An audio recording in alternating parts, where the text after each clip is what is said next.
ഈ വാർത്തയുടെ ഏറ്റവും പുതിയ വിശദാംശങ്ങളുമായി വയനാട് നിന്നും അരുൺ വിൻസെന്റ് ചേരുകയാണ്. അരുൺ, മറ്റ് വിശദാംശങ്ങൾ എന്തൊക്കെയാണ്? ഇന്നലെ കടുവ ആക്രമിച്ചു കൊന്ന രാധയുടെ മൃതദേഹം രാവിലെ 8:45 പോസ്റ്റ്മോർട്ടം നടപടികൾ പൂർത്തീകരിച്ച് വീട്ടിലെത്തിച്ചു. തുടർന്ന് 11 മണിയോടെ വീട്ടുവളപ്പിൽ സംസ്കാര ചടങ്ങുകൾ നടന്നു. രാധയ്ക്ക് അവസാനമായി യാത്രാമൊഴിയേകുവാൻ നിരവധി ആളുകളാണ് പിലാക്കാവ് പഞ്ചാരക്കൊല്ലിലെ രാധയുടെ വീട്ടിലേക്ക് എത്തിയത്.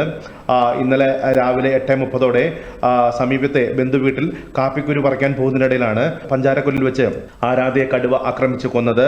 അതേസമയം രാധയുടെ സംസ്കാര ചടങ്ങുകൾ കഴിഞ്ഞതോടെ പഞ്ചാരക്കൊല്ലിൽ DFO ഉൾപ്പെടെയുള്ള വനപാലകരെ നാട്ടുകാർ തടഞ്ഞു വെച്ചിരിക്കുകയാണ്. കടുവയെ ഇന്നലെ വെടിവെച്ച് കൊല്ലുമെന്ന് സർക്കാർ ഉത്തരവിറക്കിയിരുന്നു. എന്നാൽ ഈ ഉത്തരവിൽ അവ്യക്തത ഉണ്ടെന്ന് കാണിച്ചാണ് നാട്ടുകാർ ഇപ്പോൾ വനപാലകരെ തടഞ്ഞു വെച്ചിരിക്കുന്നത്.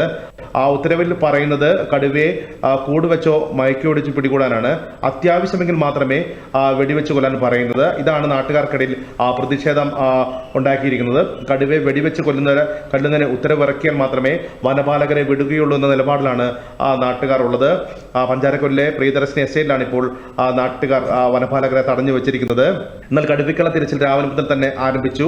ഉച്ചയോടെ ചീഫ് വെറ്ററിനറി സർജൻ അരുൺ സക്രയുടെ നേതൃത്വത്തിലുള്ള സംഘം പഞ്ചാരക്കൊല്ലിൽ എത്തുമെന്നാണ് അറിയിച്ചിരിക്കുന്നത്. അതേസമയം ഇന്നലെ ഈ പ്രദേശത്ത് സ്ഥാപിച്ച ക്യാമറ ട്രാപ്പുകളിൽ കടുവയുടെ ചിത്രം പതിഞ്ഞിട്ടുണ്ട്. കടുവയെ തിരിച്ചറിയാനുള്ള ശ്രമമാണ് ഇപ്പോൾ വനംവകുപ്പ് നടത്തുന്നത്. എന്തായാലും കടുവയ്ക്കുള്ള തിരച്ചിൽ പ്രദേശത്ത് വ്യാപകമായി നടക്കുന്നുണ്ട്. 200-ലധികം വനപാലകർ വിവിധ സംഘങ്ങളായി തിരിഞ്ഞാണ് കടുവയ്ക്കായി തിരച്ചിൽ നടത്തുന്നത്. ഡ്രോൺ ക്യാമറകൾ ഉപയോഗിച്ചുള്ള തിരച്ചിലും നടത്തുന്നുണ്ട്. പ്രദേശത്ത് ഇന്നലെ രാത്രിയിൽ പെട്രോളിംഗ് ഉൾപ്പെടെയുള്ള സംവിധാനവും ഒരുക്കിയിരുന്നു. എന്തായാലും നാട്ടുകാർക്കിടയിൽ വലിയ പ്രതിഷേധമാണ്. കടുവയെ വെടിവെച്ച് കൊല്ലാൻ ഉത്തരവിറക്കിയാൽ മാത്രമേ വനപാലകരെ വിടുകയുള്ളൂ എന്ന നിലപാടിലാണ് ഇപ്പോൾ ഉള്ളത്. വലിയ തോതിലുള്ള സംഘർഷാവസ്ഥയാണ് ഇവിടെ നിലനിൽക്കുന്നത്. വന്യമൃഗശല്യത്തിന് പരിഹാരം ആവശ്യപ്പെട്ടുകൊണ്ട് മാനന്തവാടി നഗരസഭാ പരിധിയിൽ UDF-ഉം SDPI നടത്തുന്ന ഹർത്താൽ ഭാഗികമാണ്. കടകമ്പോളങ്ങളൊക്കെ അടഞ്ഞു കിടക്കുന്നുണ്ട്. എന്നാൽ വാഹനങ്ങളൊക്കെ ഓടുന്നുണ്ട്.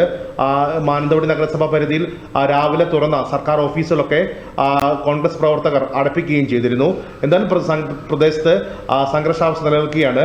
പ്രദേശത്ത് വലിയ പോലീസാണ് ക്യാമ്പ് ചെയ്യുന്നത്. അരുണാണ് വിശദാംശങ്ങൾ നൽകിയത്.